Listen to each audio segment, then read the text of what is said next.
अपने आदर्श को पाने के लिए सैकड़ों बार असफल होने पर भी आगे बढ़ो। नमस्कार दोस्तों, आज के इस सत्र में हम डिस्कस करेंगे आचार्य कौटिल्य के सप्तांग सिद्धांत पर। इसमें हम आचार्य कौटिल्य द्वारा राज्य के बताए गए 7 तत्वों पर विस्तार पूर्वक चर्चा करेंगे। इसके उपरांत आप कौटिल्य के सप्तांग सिद्धांत को पूरी तरह से समझने में सक्षम हो पाएंगे। चलो शुरू करते हैं आज की इस विशेष सत्र को।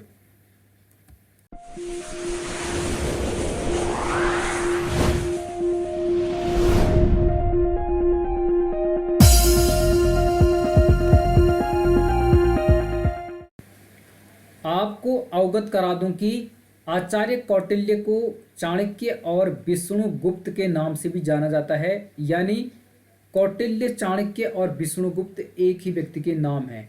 अब हम यहाँ पर आचार्य कौटिल्य से संबंधित कुछ महत्वपूर्ण तथ्यों को जानने की कोशिश करते हैं।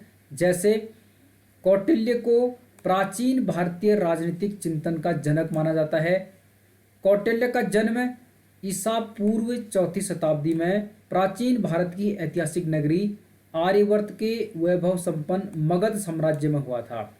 तो इनका जन्म ईसा पूर्व 4वीं शताब्दी में मगध साम्राज्य में हुआ था। और आचार्य कौटिल्य को भारत का मैकियावेली भी कहा जाता है, ये आपको ध्यान में रखना है। अब हम यहाँ पर कौटिल्य का जो राज्य का सप्तांग सिद्धांत है उस पर डिस्कस करेंगे। काफ़ी इम्पोर्टेंट यह सिद्धांत माना जाता है, जो कि परीक्षा की दृष्टि से भी काफ़ी इम्पोर्टेंट है। आचार्य कौटिल्य ने राज्य के संगठन का विस्तृत विवरण राज्य के सप्तांग सिद्धांत के अंतर्गत दिया है। इस सिद्धांत के अनुसार राज्य 7 तत्वों से निर्मित होता है। अर्थात कौटिल्य ने राज्य का जो सप्तांग सिद्धांत दिया है, इसके अनुसार कोई राज्य 7 तत्वों से निर्मित होता है। आचार्य कौटिल्य ने राज्य के प्रत्येक अंग के महत्व को दर्शाने के लिए उसकी तुलना मानव शरीर के उपयुक्त अंग से की है। तो यहाँ पर कौटिल्य ने किसी राज्य के निर्माण के लिए 7 तत्वों को महत्वपूर्ण माना है और उन्होंने उन 7 तत्वों को इस प्रकार यहाँ पर बताया। इनके बारे में आगे हम विस्तार पूर्वक चर्चा कर रहे हैं, आप ध्यान से वीडियो को वॉच कर लीजिए। सबसे पहले इन्होंने बताया स्वामी, यानी स्वयं राजा, और राजा यानी स्वामी को इन्होंने राज्य का सिर या शीर्ष कहा। दूसरा इन्होंने बताया अमात्य यानी मंत्री, और अमात्य या मंत्री को इन्होंने राज्य की आंखें कहा। तीसरा इन्होंने कहा सुहृद यानी मित्र, और मित्र को इन्होंने राज्य के कान की संज्ञा दी। चौथा इन्होंने कोष बताया, यानी एक प्रकार का मुख, इसे इन्होंने राज्य का मुख कहा। पांचवा इन्होंने बताया दंड या सेना, कई किताबों में केवल दंड लिखा है, कई जगह सेना लिखा है, इसे इन्होंने राज्य का मस्तिष्क कहा, यानी ब्रेन ऑफ स्टेट कहा। तो ये आप ध्यान में रख लीजिए। अगला इन्होंने दुर्ग कहा, यानी राज्य की बाहों की संज्ञा इन्होंने दी, और दुर्ग का मतलब इन्होंने राज्य की राजधानी बताया। और आखिरी इन्होंने कहा पुर या जनपद। पुर या जनपद से तात्पर्य है भूमि या प्रजा, अर्थात किसी राज्य की भूमि और उस देश में, उस राज्य में निवास करने वाली प्रजा, अर्थात वहाँ की जनता। और इसे इन्होंने राज्य की जंघाएं कहा, अर्थात राज्य की जांघें इन्होंने कहा। तो ये 7 तत्व बताए किसी राज्य के निर्माण के लिए, किसी राज्य को निर्मित करने के लिए आचार्य कौटिल्य ने। अब हम इनके बारे में विस्तार से यहाँ पर चर्चा कर रहे हैं कि इन 7 तत्वों के अंदर कौटिल्य ने क्या क्या इम्पोर्टेंट माना।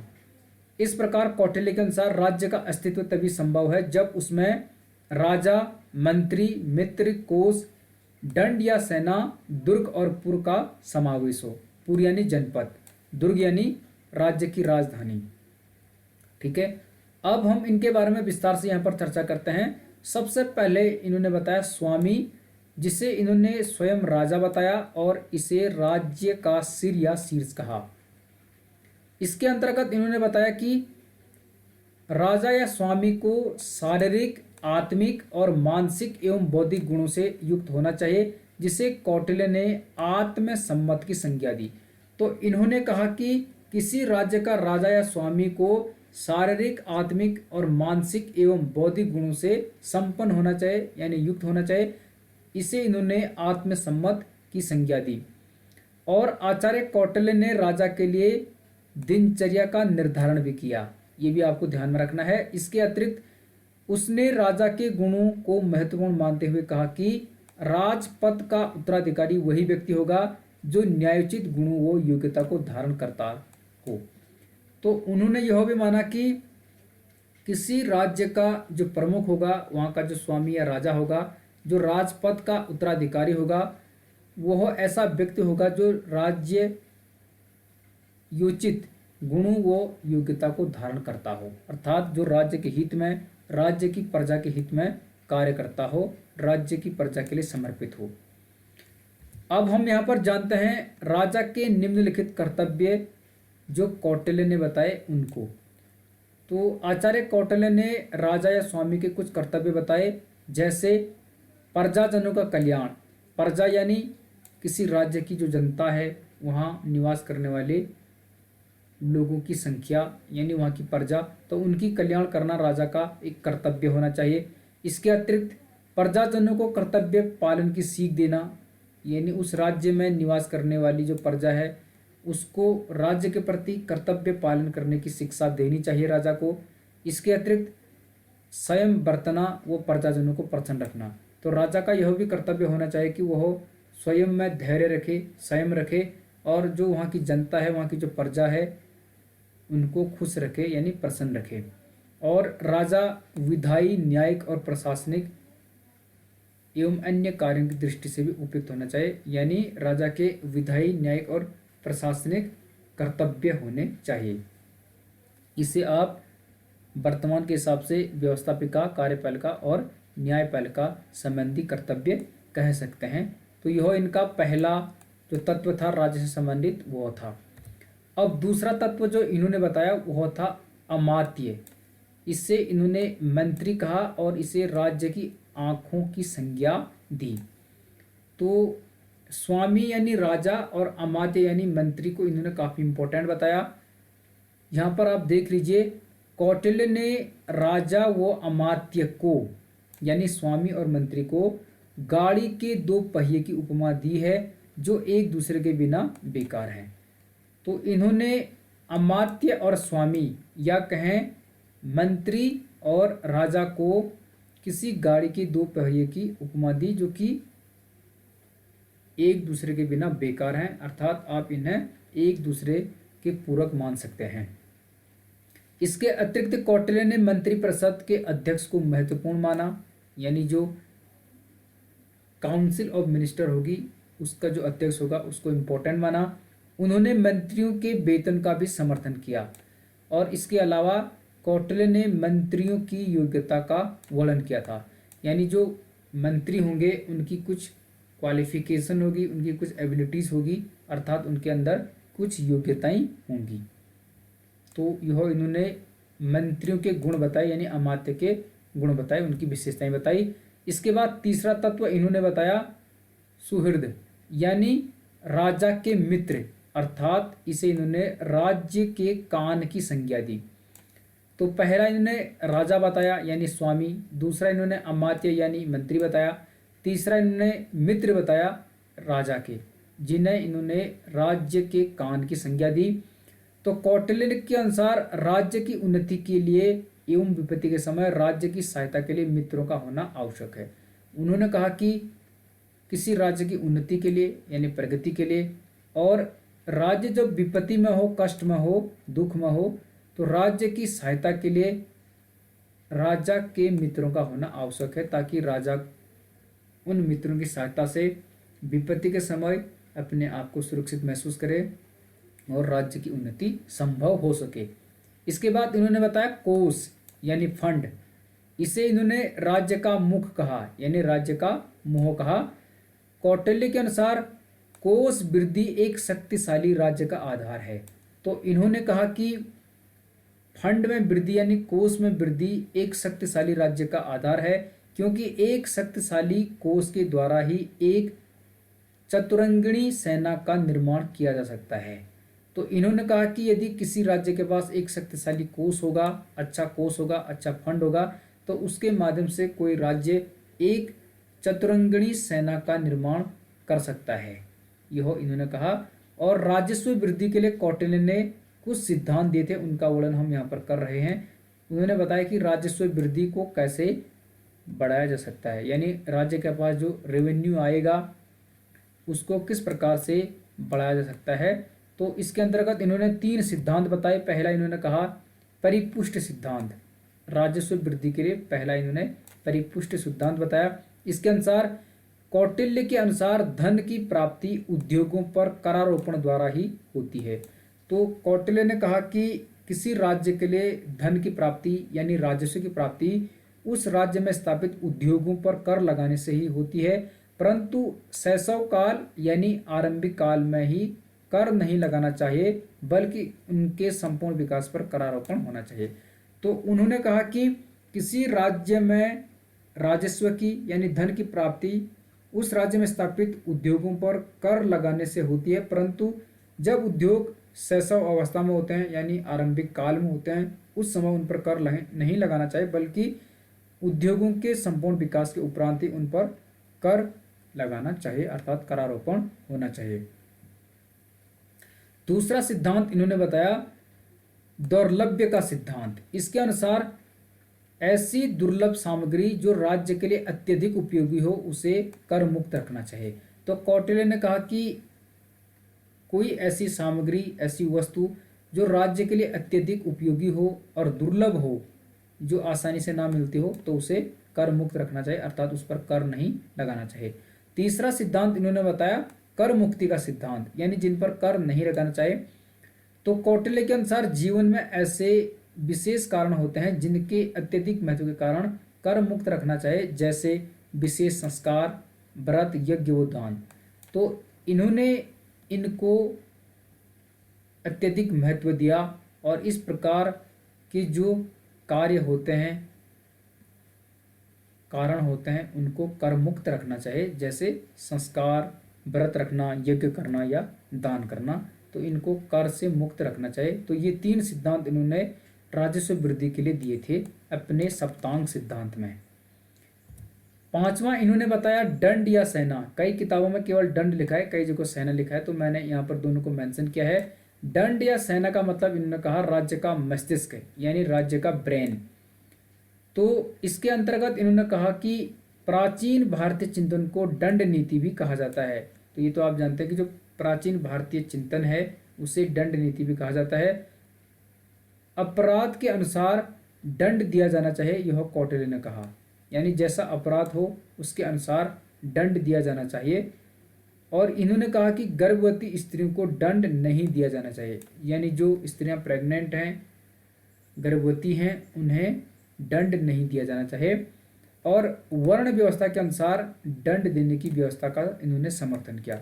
वर्ण व्यवस्था यानी उच्च वर्ण, निम्न वर्ण, यानी जैसे हिंदू के अंतर्गत ब्राह्मण, क्षत्रिय, वैश्य, शूद्र हैं। तो इन्होंने कहा कि वर्ण व्यवस्था के अनुसार दंड देने की व्यवस्था होनी चाहिए। और आधुनिक युग के अनुसार यदि इन्हें देखें तो यह एकदम गलत है। इसके अलावा इन्होंने कहा कि एक ही अपराध के लिए कौटिल्य ने ऊंचे व्यक्ति को कम दंड देने का समर्थन किया। तो इन्होंने वर्ण व्यवस्था के अनुसार दंड देने की व्यवस्था की और कहा कि एक ही अपराध के लिए ऊंचे व्यक्ति को कम दंड देना चाहिए और जो निम्न जाति के व्यक्ति होते हैं, नीच व्यक्ति होते हैं, उनको अधिक दंड देना चाहिए। तो वर्तमान के अनुसार यह भी इनका गलत तर्क था, या हम इस सिद्धांत की आलोचना कर सकते हैं। कौटिल्य ने दैहिक, कायिक वो आर्थिक दंड का समर्थन किया। तो इन्होंने दैहिक, कायिक वो आर्थिक दंड का समर्थन अपने सप्तांग सिद्धांत में किया राज्य के लिए। और दंड के अंतर्गत सेना को भी इन्होंने शामिल किया था, तो इसलिए इसे दंड या सेना कहते हैं। तो दंड एक तत्व था राज्य के निर्माण के लिए, इसके अंतर्गत इन्होंने सेना को भी शामिल किया। इसके अंतर्गत इन्होंने 4 प्रकार की सेना को रखा। पहले हाथी, घोड़े, रथ व पैदल, यानी चतुरंगिणी सेनाएं इनकी आती हैं इसके अंतर्गत, यानी हाथी, घोड़े, रथ व पैदल सेनाएं आप कह सकते हैं। तो यह इनका पांचवा तत्व था राज्य के निर्माण के लिए। छठा इन्होंने बताया दुर्ग, और दुर्ग को इन्होंने संज्ञा दी राज्य की बाहें के रूप में। दुर्ग का आशय इन्होंने राज्य की राजधानी माना, यानी जो किसी राज्य की राजधानी होती है उसे इन्होंने दुर्ग कहा और इसे राज्य की बाहों की संज्ञा दी। दुर्ग को शासन के 4 समान भागों में विभक्त किया गया था। तो जो दुर्ग था यानी राज्य की राजधानी थी, उसको शासन के 4 समान भागों में विभक्त किया गया था। कौटिल्य ने 4 प्रकार के दुर्गों की विवेचना की। तो कौटिल्य का जो सप्तांग सिद्धांत है उसमें उन्होंने 4 प्रकार के दुर्गों की अर्थात राजधानियों की विवेचना की। पहला इन्होंने बताया औद्योगिक दुर्ग, इससे इन्होंने पानी से घिरा हुआ माना, अर्थात औद्योगिक दुर्ग पानी से घिरा हुआ होता है। दूसरा इन्होंने कहा पार्वत दुर्ग, इसे इन्होंने पर्वत श्रेणियों से घिरा हुआ दुर्ग माना, यानी एक ऐसा दुर्ग जो पर्वत श्रेणियों से घिरा हुआ हो। तीसरा इन्होंने धानवन दुर्ग कहा, अर्थात ऐसा दुर्ग जो मरुस्थल प्रदेश में स्थित हो। तो मरुस्थल प्रदेशों में स्थित दुर्ग या राजधानी को इन्होंने धानवन दुर्ग कहा। और चौथा बताया इन्होंने वन दुर्ग, यानी बीहड़ जंगलों में स्थित दुर्ग या राजधानी। तो ये 4 दुर्ग या 4 राजधानियां बताई इन्होंने, औद्योगिक दुर्ग, पार्वत दुर्ग, धानवन दुर्ग और वन दुर्ग। तो ये आप ध्यान में रख लीजिए, कई बार यहीं से प्रश्न का निर्माण कर लिया जाता है। इसके अतिरिक्त प्रत्येक भाग का नियंत्रण नागरिक नामक अधिकारी करता था, ऐसा कौटिल्य ने अपने सप्तांग सिद्धांत में दर्शाया है। तो जो प्रत्येक भाग होता था उस पर कंट्रोल यानी नियंत्रण नागरिक नामक अधिकारी करता था। आखिरी इन्होंने बताया पुरिया जनपद, जिसे इन्होंने भूमि एवं प्रजा की संज्ञा दी, यानी किसी राज्य की भूमि और उस राज्य में निवास करने वाली वहाँ की जनता यानी वहाँ की प्रजा, और इसे इन्होंने राज्य की जांघें की संज्ञा दी। तो पूर्य जनपद का मतलब था किसी राज्य विशेष की भूमि और वहाँ की प्रजा। इसके अंतर्गत इन्होंने कई बातों पर डिस्कस किया। कौटिल्य के अनुसार जनपद प्रशासन की एक इकाई थी। तो पूर्या जनपद कौटिल्य के अनुसार प्रशासन की एक यूनिट थी, एक इकाई थी। जनपद की सबसे छोटी इकाई को इन्होंने ग्राम कहा, यानी पूर्व अर्थात जनपद की जो सबसे छोटी इकाई है उसे इन्होंने ग्राम कहा। 10 गांव को मिलाकर संग्रहण नामक बड़ा गांव बन सकता है, ऐसा इन्होंने कहा। तो 10 गांव को मिलाकर एक संग्रहण नामक बड़ा गांव बनता है। दूसरा, 200 गांव को मिलाकर खारवटिक नामक नगर विशेष की बात इन्होंने कही। तो 200 गांव से मिलकर एक नगर बनता है जिसे इन्होंने खारवटिक नामक नगर की संज्ञा दी। अगला इन्होंने कहा 400 गांव के मध्य द्रोणमुख नामक उपनगर विशेष की बात इन्होंने कही। तो 400 गांव के मध्य इन्होंने क्या माना, द्रोणमुख। और 800 गांव के मध्य इन्होंने कहा स्थानीय, जिसे इन्होंने निगम नामक नगर बसाना चाहे, ऐसी बात कही। तो 800 गांव के मध्य इन्होंने कहा स्थानीय नामक नगर बसाना चाहे, यानी निगम नामक नगर बसाना चाहे। और इसके अलावा इन्होंने कहा ग्राम की शासन व्यवस्था के संचालन हेतु ग्रामिक नामक अधिकारी की नियुक्ति होती थी। तो ग्राम की जो शासन व्यवस्था होती थी उसके संचालन के लिए ग्रामिक नामक अधिकारी की नियुक्ति होती थी, ऐसा इन्होंने वर्णन किया है। और ग्राम क्या था, जनपद की सबसे छोटी इकाई थी और वहाँ की जो शासन व्यवस्था थी उसके संचालन के लिए जो अधिकारी नियुक्त होता था उसे इन्होंने ग्रामिक कहा। और सीमा विवाद की स्थिति में समाधान के लिए पंचग्रामिक नाम का अधिकारी कार्य करता था। ठीक है, तो यदि कोई सीमा विवाद होता था तो उसके समाधान की स्थिति में पंचग्रामिक नाम का अधिकारी कार्य करता था, ये भी इन्होंने कहा। तो ये था आचार्य कौटिल्य यानी विष्णुगुप्त का सप्तांग सिद्धांत, जिसमें उन्होंने राज्य के 7 तत्व बताए, यानी किसी राज्य के निर्माण के लिए इन 7 तत्वों को इन्होंने महत्वपूर्ण माना। लेकिन यदि वर्तमान की बात करें तो आधुनिक युग में राज्यों के निर्माण के लिए 4 तत्व महत्वपूर्ण माने जाते हैं। तो वर्तमान में यह सिद्धांत कितना प्रासंगिक है ये आप जानते हैं और परीक्षा की दृष्टि से यह टॉपिक महत्वपूर्ण है। मुझे लगता है ये टॉपिक आपको काफ़ी अच्छा लगा होगा, इससे आपको कई प्रकार का नया नॉलेज मिला होगा। यदि वीडियो अच्छी लगी तो लाइक कर लीजिएगा और चैनल यदि सब्सक्राइब नहीं किया तो कर लीजिएगा, शेयर कीजिएगा अपने दोस्तों को, अपने शुभचिंतकों को जो राजनीति विज्ञान से किसी प्रतियोगी परीक्षा की तैयारी कर रहे हैं। आपका बहुत बहुत धन्यवाद, शुभकामनाएं।